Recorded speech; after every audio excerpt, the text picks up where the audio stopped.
নমস্কার, আমি শাশ্বতী। শাশ্বতীর গল্পগাথা ইউটিউব চ্যানেলের চতুর্থ এপিসোডে সবাইকে স্বাগত জানাই। আজকে আমি 3টি ছোট ছোট অভিজ্ঞতার কথা আপনাদের শোনাব। তার মধ্যে প্রথম অভিজ্ঞতাটি আমার নিজের। এবার আমি আজকের ক্যাপশন করেছি যে 3টি ভৌতিক অভিজ্ঞতা, কিন্তু এগুলো আদৌ ভৌতিক অভিজ্ঞতা কিনা তা তো বিচার্য বিষয় অবশ্যই, কারণ ভূত এবং ভগবান দুটি বিষয় নিয়েই মানুষ সাধারণত দুটি মেরুতে বিভক্ত।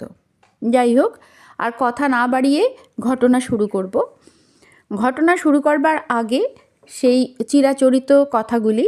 শাশ্বতীর গল্পগাথা ইউটিউব চ্যানেল কোনো ধরনের অলৌকিক, কুসংস্কার, অতিপ্রাকৃতিক, তন্ত্রমন্ত্র, ব্ল্যাক ম্যাজিক বা মদ্যপান এবং ধূমপানকে সমর্থন করে না বা উৎসাহ দেয় না।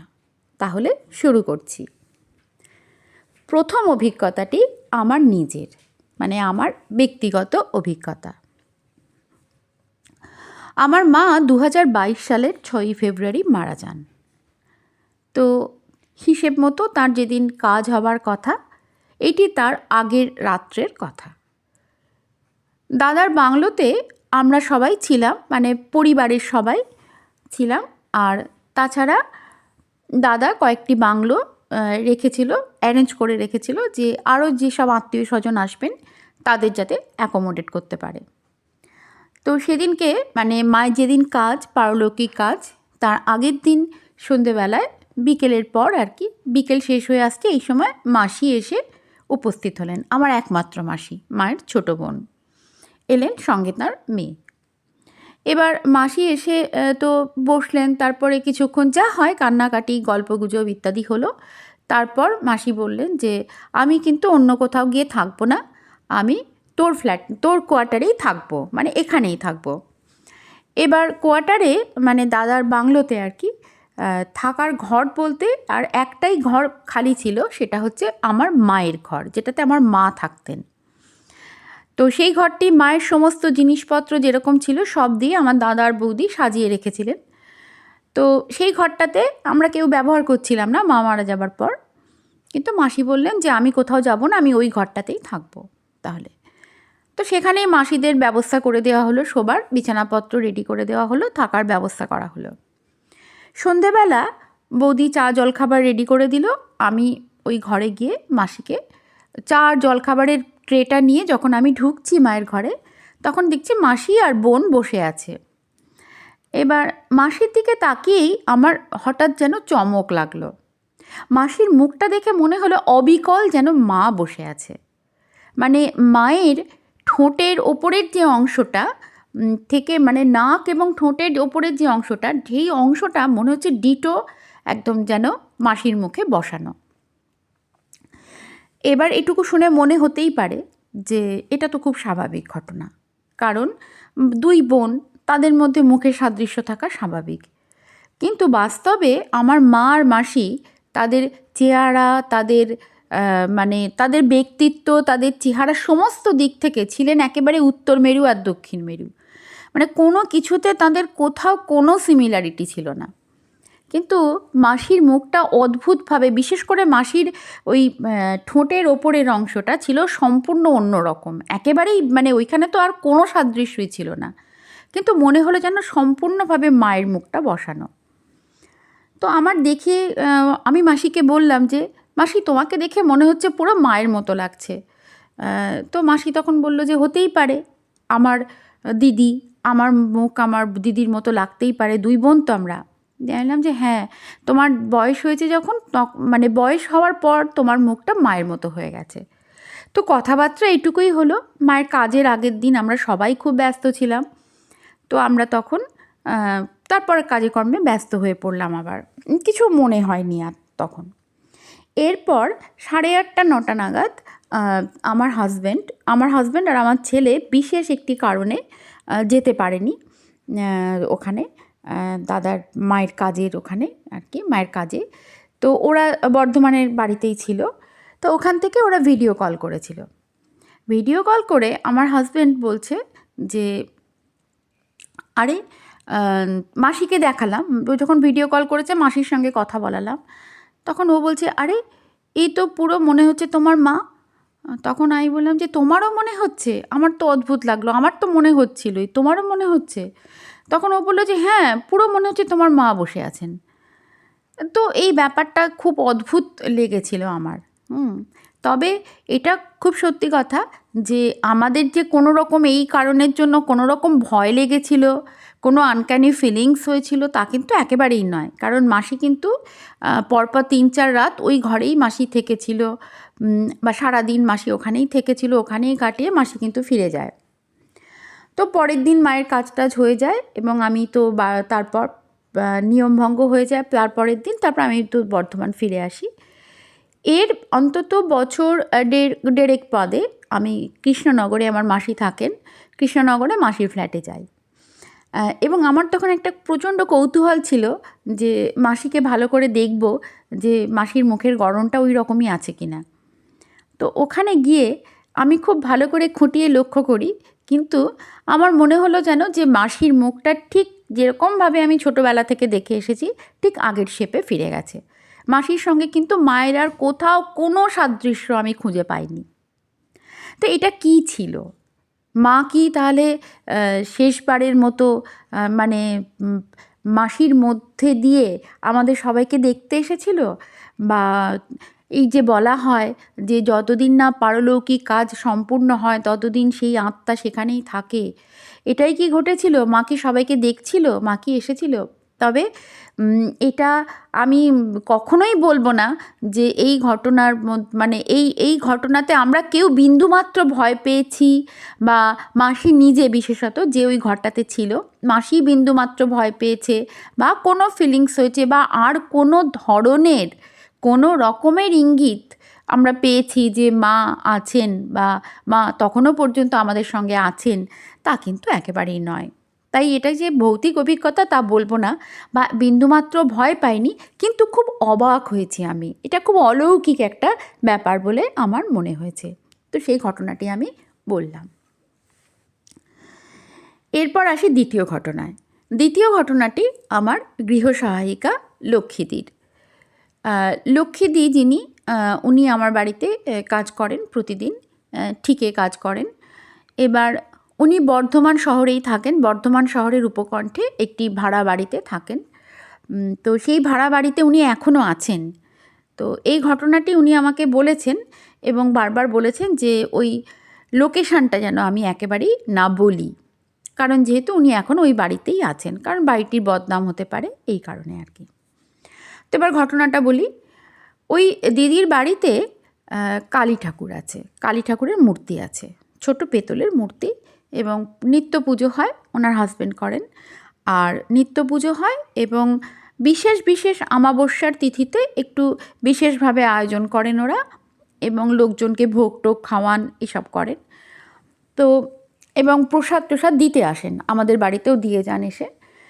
তো সেরকমই এক শীতের দিন, শীতকালের এক অমাবস্যার রাত, তো পুজো চলছিল, পুজো হলো, পুজো শেষ হয়ে যাবার পরে ওর হাজব্যান্ড, দিদির হাজব্যান্ড এবং তার ছেলে প্রসাদ টোসাদ নিয়ে বেরিয়ে পড়েন। আশেপাশে আত্মীয় স্বজন আমাদের বাড়িতেও এসেছিলেন ওনার হাজব্যান্ড, সবাইকে দেবার জন্য। তো সেটা বেশ ঘন্টা দেড়েকের ব্যাপার হবে আর কি, সবার বাড়িতে প্রসাদ বিলি করতে ওদের সময় লাগবে।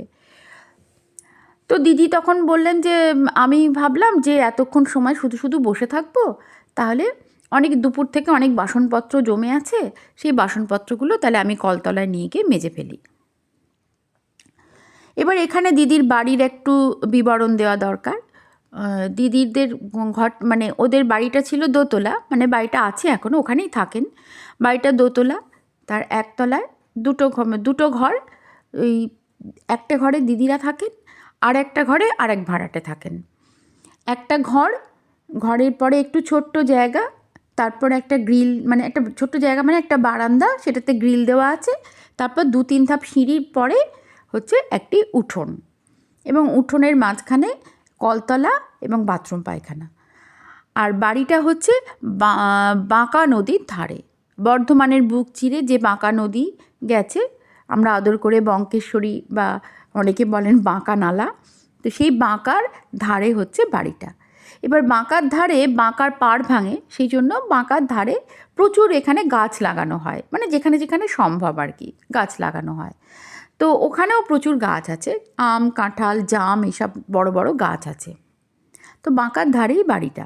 বেশ মানে গাছ যেহেতু প্রচুর আছে, সেহেতু ওই জায়গাটা বেশ একটুখানি অন্ধকার মতো হয়ে থাকে দিনের বেলাতেই। তো রাত্রিবেলাতে তো একটুখানি লাগবেই অন্যরকম। তো যাই হোক, বাইরের উঠোনের আলো জ্বলছিল, দিদি বাসনপত্র সব নিয়ে গিয়ে কলতলায় মাজতে বসেছেন। এবার মাজতে বসেছেন উনি, আর বাঁ দিক দিয়ে মানে ওনার মানুষের যে সাইড ভিশনটা থাকে, তো সেই দিক সেখান মানে সেভাবে উনি খেয়াল করছেন যে যেন একটা সাদা মতো কিছু যেন একটা যাচ্ছে, কিছু যেন একটা যাচ্ছে, মানে উড়ে উড়ে বা ভেসে ভেসে গেলে যেমন হয় ঠিক সেরকম লাগছে। তো প্রথমে ওনার কিছু স্ট্রাইক করেনি, কিছু মনে হয়নি। দীর্ঘদিন আছেন ওই বাড়িতে, ওনার কিছু মনে হয়নি। ভাবছেন কেউ হয়তো যাচ্ছে বা বাঁকা দিয়ে কিছু যাচ্ছে, কিছু একটা হয়তো হবে। কিন্তু ওনার মনে হলো হঠাৎ যেন হুড়মুড়িয়ে সেই জিনিসটা ওনার কলতলায় ওনার কাছে এসে দাঁড়িয়েছে। একদম মানে একদম সামনেটাতে এসে যেন কিছু একটা দাঁড়িয়েছে। উনি কিন্তু চোখ তুলে দেখেননি যে ওটা কি, কোনো মানুষ না কিছু মূর্তি বা কোনো কোনো কিছুই উনি দেখেননি, তাকাননি, শুধু সাদা কাপড়টা ওনার কাছে এসে দাঁড়িয়েছে। কে কী বৃত্তান্ত উনি কিছুই দেখেননি। প্রচণ্ড আতঙ্কিত হয়ে পড়েছেন, ওনার ভয় লেগেছে, গা ছমছম করে উঠেছে এবং মা গো বাবা গো বলে চিৎকার করে উনি মানে কোনো রকমে দৌড়ে এসে ওই সিঁড়ির ধাপে বসে ওই লোহার গ্রিলটাকে চেপে ধরেছেন। যেটা আমাদের মনে একটা স্বাভাবিক ধারণা আছে যে গ্রিল লোহার যে জিনিস সেটাকে ছুঁয়ে থাকলে ভূত আসে না বা কোনো ধরনের আত্মা বা মানে কোনো কিছু আমাদেরকে স্পর্শ করতে পারে না। তা উনি সেটাকে গ্রিলটাকে চেপে ধরে চোখ বন্ধ করে বসে আছেন। এবার হয়তো কিছুক্ষণের জন্য তার মানে জ্ঞান ছিল না, সেটা হতে পারে, ওনার কিছু মনে নেই আর সেই সময়টা। উনি তাকানোনি, দেখেননি, কিচ্ছু করেননি, শুধু গাটা একদম ভারী হয়েছিল এবং ওই দুধাপ সিঁড়ি পেরিয়ে যে গ্রিলের ভেতরে উনি ঢুকে যাবেন সেটুকু ক্ষমতাও কিন্তু ওনার হয়নি। ওই গ্রিলটা চেপে ধরে উনি বসেছিলেন। তারপর ওনার স্বামী এবং ছেলে ফিরে আসেন এবং ওদের ডাকে দিদির সম্বিত ফেরে। তখন ওরা জিজ্ঞেস করে যে কী ব্যাপার, তুমি এখানে এভাবে বসে আছো কেন? তখন দিদি বলেন যে ঘটনাটা বলেন আর কি, এবং একটু অসুস্থ হয়ে পড়েন। তারপর 2-3 দিন ওনার একটুখানি শরীর খারাপ, জ্বর এসব থাকে এবং তারপর ওনার হাজব্যান্ড যেটা ওকে বলেন যে কী দরকার ছিল তোমার, আমরা যখন কেউ নেই, শীতের রাতে বাঁকার ধার, এমনিই তোমার যাওয়ার কথা নয়, তারপর তুমি এমনিতে একটু ভয় পাও, কী দরকার ছিল তোমার ওখানে গিয়ে বাসন মাজতে যাবার? তো দিদি বললেন যে আমার ছাড়াও, এই ঘটনাটা ছাড়াও টুকটাক আমার আরও অনেক অভিজ্ঞতা হয়েছে। মানে মনে হয় যেন যে কেউ উঠোন দিয়ে যাচ্ছে, পেরিয়ে যাচ্ছে, কেউ দরজায় টোকা দিচ্ছে, কেউ বা অনেক সময় মনে হয়েছে যে গ্রিলের বাইরে যেন দুটো পা দেখতে পাচ্ছি, কিন্তু আদতেই কেউ হয়তো আসেনি বাড়িতে। মানে কেউ আসলে তো সে নক করবে বা সাড়া দেবে, কিন্তু কেউ না, কিছুক্ষণ দেখেছে তারপর চলে গেছে। এবার এই যে ঘটনাটা, এটা যে কী ছিল সেটা দিদি এখনও পর্যন্ত বুঝতে পারেন না, তবে প্রচণ্ড আতঙ্কিত উনি হয়েছিলেন। তারপর থেকে বাড়িতে কেউ না থাকলে উনি সন্ধ্যের পর থেকে আর ওই কলতলায় গিয়ে বাসন মাজা বা অন্য কোনো কাজ একা করেন না। এটা একটা ঘটনা। এবার এটা কী ছিল সেটাও কিন্তু পরিষ্কার করে বলা সম্ভব নয়, কারণ দিদি কিন্তু তার মুখটা দেখেননি, ঠিক আছে? শুধু একটা সাদা মতন কিছু, যা অনেকটা দূর থেকে, সাইড থেকে মনে হচ্ছিল অনেকটা দূর থেকে যাচ্ছিল, হঠাৎ করে যেন মনে হলো যে মুহূর্তের মধ্যে সেটা ওনার গায়ের কাছে এসে দাঁড়িয়েছে। এবার কোনো খারাপ লোকও হতে পারে, কোনো দুষ্টু লোকও হতে পারে, দরজা খোলা দেখেছে, মহিলাকে একা দেখেছে, আসতেই পারে, হতেই পারে।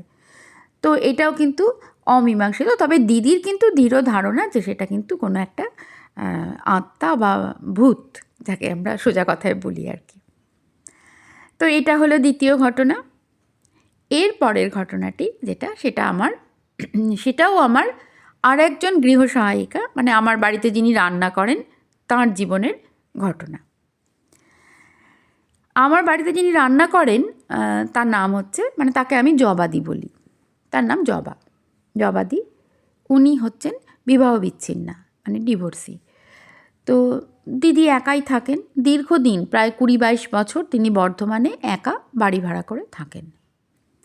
তবে এই ঘটনাটি যেখানে হয়েছিল ওই দিদি কিন্তু সেই বাড়িটা কিন্তু ছেড়ে দিয়েছেন। এই ঘটনাটির পর তিনি সেই বাড়িতে থাকার আর সাহস করেননি। তো ঘটনাটি বলি, ওনার কাছে আমি যেভাবে শুনেছি সেইভাবে ঘটনাটি শোনাচ্ছি। দিদি এটা বেশ বছর 10 আগেকার কথা। দিদি তখন ওটাও বর্ধমানের উপকণ্ঠেই একটি জায়গা, সেখানে দিদি তখন ভাড়া থাকতেন। এবার এক্স্যাক্ট লোকেশানটা এখানেও আমি বলতে পারবো না, কারণ সেই বাড়িটা এখনও আছে, সেখানে অনেক ঘর ভাড়াটে আছেন, এবার সেটা বলাটা শোভন নয়। যাই হোক, এবার ওইখানে এক ভদ্রলোক, মানে তিনি বেশ সম্পন্ন আর কি মানুষ, তিনি বেশ 7-8টা ঘর তৈরি করেছিলেন বাড়ি ভাড়া দেবার জন্য। তার অনেকটা জায়গা ছিল, বাড়ি ভাড়া দেবার জন্যেই তিনি ঘরগুলো তৈরি করেছিলেন। প্রায় 8টা মতন ঘর তিনি তৈরি করান একটা যে জায়গাটি তার ছিল সেখানে। এবার ঘরটা ছিল, মানে তার এই যে বাড়িগুলো, মানে ঘরগুলো আর কি পরপর, সেগুলো ছিল খানিকটা ইউ শেপের।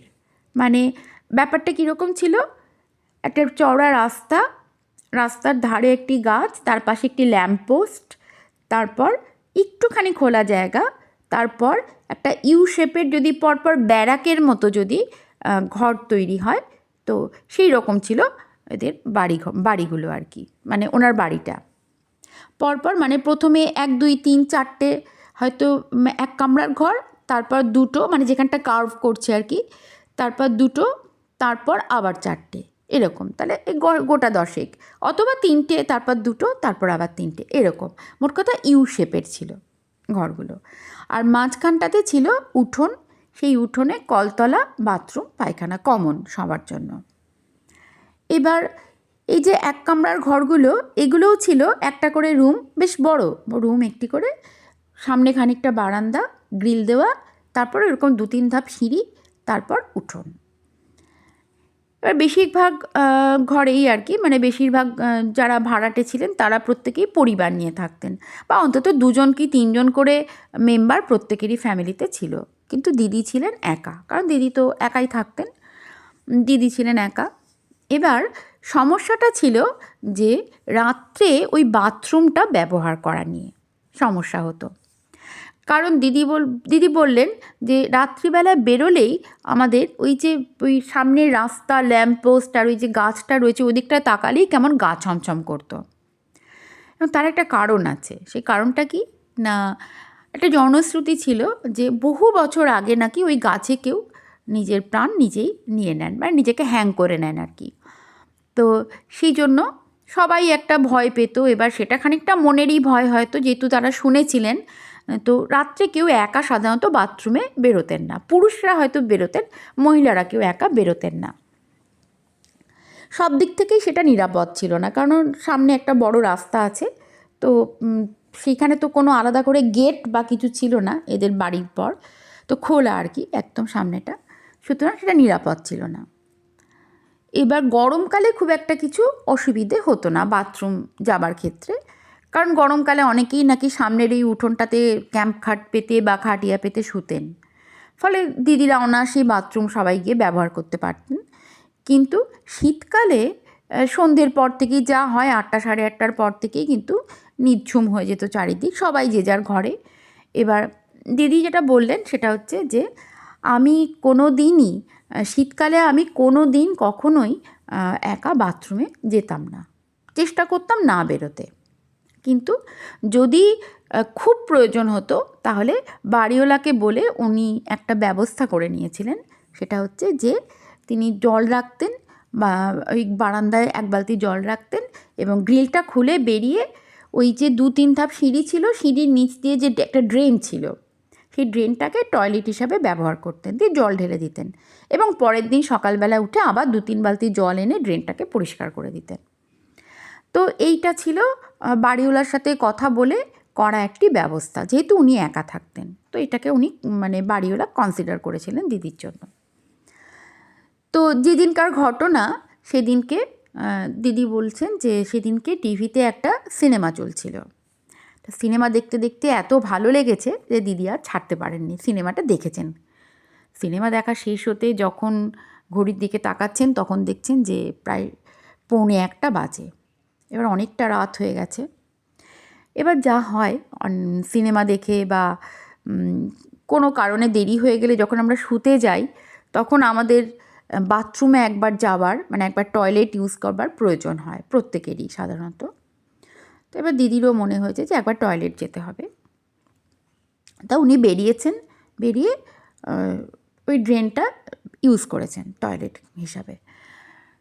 দিদি বলছেন যে আমি যখন বেরোলাম, বেরিয়ে আমার মনে হলো যেন যে ওই যে রাস্তাটা ওই দিক থেকে কেউ একজন যেন আসছে। তা দিদি অতটা মানে গুরুত্ব করেননি। যে অনেক সময় তো হয় অনেকেই ব্যবসা ট্যাবসা করেন, ওই 8টা-9টা বাড়ি আছে ওখানে, মানে 8-9টা ভাড়াটে রয়েছে, তাদের মধ্যে কেউ না কেউ এসেই থাকে, মানে আসতেই পারে আর কি। তো ব্যবসাও করে অনেকে, অনেকে রাত করে বাড়ি ফেরে।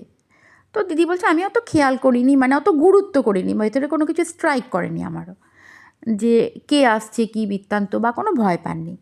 বলছে না, আমি টয়লেট মানে আমার কাজ সেরে আমি যখন ভাবছি এবার উঠে যাব, তখন মানে দেখছি হঠাৎ করেই যে ওই যিনি আসছিলেন তিনি একদম কাছাকাছি চলে এসছেন। সেই সময়টা দিদি বলছেন যে আমি যেন আর গ্রিলের ওপরে আর মানে ওই সিঁড়ি দিয়ে আমি যেন আর উঠতে পারছি না তখন। মানে তখন আমার একদম মানে হাত পা যেন মনে হচ্ছে স্থবির হয়ে গেছে, মানে আমি যেন আর আমার হাঁটা চলা করবার আর ক্ষমতা নেই, যে আমি যে সিঁড়ি দিয়ে 2 ধাপ উঠে যাব, মানে কোনো খারাপ লোকও হতে পারে যে উঠে গিয়ে আমি গ্রিলটা টেনে দেবো। বলছেন আমি চুপ করে দাঁড়িয়ে আছি, চুপ করে দাঁড়িয়ে আমি দেখছি। বলছে সে কিন্তু আমার দিকে তাকালোও না, কিছুই না। পাশে একটা সাদা মতন চাদর পাদর মুড়ি দেওয়া, মানে শীতকাল যেহেতু, মানে একটা মুড়ি দেওয়া ছিল সাদা বা অন্য কোনো রঙের আর কি, একটা মুড়ি টুড়ি দেওয়ার ছিল একটা কিছু দিয়ে। তার মুখটুক কিছুই দেখতে পাননি দিদি। বলছে সেই পাশ দিয়ে আস্তে আস্তে যেরকম আসছিল সে একই গতিতে পাশ দিয়ে চলে গেল।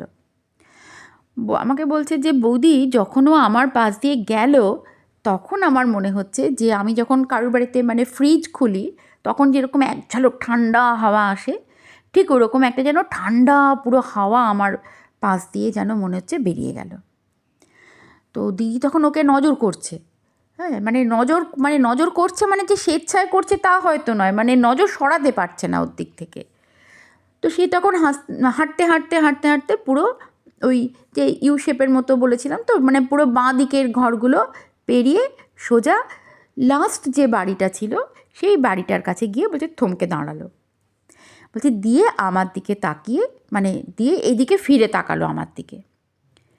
বলছে তাকিয়ে সে মানে মানে এমনভাবে তাকালো, বলছে আমি যে কী দেখেছি কী করেছি আমার কিন্তু কিছু মনে নেই, কিন্তু সে আমার দিকে মানে ঘুরে তাকালো। এবার এই যে ঘুরে তাকালো, বলছে এইটা দেখে একদিকে যেমন দিদি প্রচণ্ড ভয় পেয়ে যান, অন্যদিকে যেন তার মস্তিষ্কটায় যেন সাড় ফিরে আসে, মানে সম্বিত ফিরে পান যেন, যে আমি কী করছি, আমি দাঁড়িয়ে আছি কেন বাইরে। বলছে তখন আমি বালতি টালতি যা বাইরে ছিল ফেলে দিয়ে হুড়মুড়িয়ে ঢুকে, গ্রিলে তালা লাগানোরও ক্ষমতা হয়নি, গ্রিলটাকে টেনে দিই, দিয়ে আমি ঘরের ভেতর ঢুকে যাই, ঢুকে গিয়ে ছিটকিনি লাগিয়ে কম্বল মুড়ি দিয়ে আমি বিছানায়। বলছে আমি আর কোনো মানে আমি আর কোনো সারা শব্দ কী শুনতে পাচ্ছি কী করছি আমি আর কিচ্ছু মনে নেই আমার। আমি কম্বল মুড়ি দিয়ে বলছে আমার কাঁপুনি শুরু হলো। সেই যে কাঁপুনি শুরু হলো বলছে একদম ভোর পর্যন্ত আমি থরথর থরথর করে পুরো কেঁপেছি মনে হচ্ছে। দিয়ে তবে জ্ঞান ছিল, উনি জ্ঞানও হারাননি। সকালবেলাতে প্রচণ্ড শরীর খারাপ লাগছিল, সকালবেলাতে মনে হচ্ছে যেন জ্বর এসছে। তো তারপর সকালবেলা দরজা খুলে বেরিয়েছে, সবাইকে বলেওছে যে আমার এরকম একটা অভিজ্ঞতা হয়েছে রাত্রিরে। তো সেই দিনটা উনি আর কাজেও বেরোননি, একটু হালকা জ্বরও ছিল, শরীর খারাপও ছিল। দিয়ে তারপর আবার আস্তে আস্তে উনি কাজে বেরোন, এবং সবাই বলে যে তুমি রাত্রির বেলাতে আর একদম মানে বাইরের বাথরুমটাতে যাওয়ার তো দূরস্থান, মানে ড্রেনেও যেন আর টয়লেট করবার জন্য তুমি আর বেরিও না। তখন দিদি বলছেন যে এইভাবে তো আর থাকা যায় না, এইভাবে থাকাটা খুবই মানে মানুষের তো প্রয়োজন হতেই পারে, প্রয়োজন হওয়াটাই খুব স্বাভাবিক, প্রাকৃতিক প্রয়োজনে তো মানুষকে সারা প্রকৃতির ডাকে দিতেই হয়। তো তখন দিদি বললেন যে আমি, এবং এত ভয় পেয়েছিলেন উনি যে বললেন যে আমি খুব দ্রুত বাড়ি ভাড়া দেখে তারপর ওখান থেকে উঠে চলে আসি, কারণ ওইখানে থাকা আমার মানে পরের দিন রাত্রির থেকে কাউকে ডেকে নিয়েছিলেন আর কি শোবার জন্য, কিন্তু প্রতিদিন আর কে শুতে আসবে, তাকে পাহারা দিতে আসবে। তো সুতরাং আসতে কিছুদিনের মধ্যে, অল্প কিছুদিনের মধ্যেই উনি আর একটা বাড়ি দেখে ওখান থেকে উঠে যান। তো ওনারও দৃঢ় ধারণা যে সেটা ছিল কোনো একজন আত্মা বা কোনো একটি ভূত যাকে বলে। তো এই ছিল আজকের গল্প। 3টি অভিজ্ঞতার কথা বললাম। কেমন লাগলো আপনাদের অবশ্যই জানার ইচ্ছে থাকলো। যদি ভালো লাগে তাহলে একটা লাইক করবেন, একটু কমেন্ট করে আমাকে জানাবেন, বা আপনাদের জীবনে যদি এরকম কোনো অভিজ্ঞতা, যে কোনো ধরনের অভিজ্ঞতা, ভৌতিক বা দৈবিক অথবা কোনো বাস্তব জীবনের কোনো কষ্টের বা যন্ত্রণার বা ভালো লাগার অনুভূতি কিছু যদি থাকে, তাহলে আমাকে শেয়ার করে দিতে পারেন। আমার হোয়াটসঅ্যাপ নাম্বারে দেওয়া আছে আমার ডেসক্রিপশানে। তো আমি সেটা সবার সঙ্গে ভাগ করে নেব। তো ভালো থাকবেন সবাই, সুস্থ থাকবেন। নমস্কার। আজকের মতো এখানেই শেষ করছি।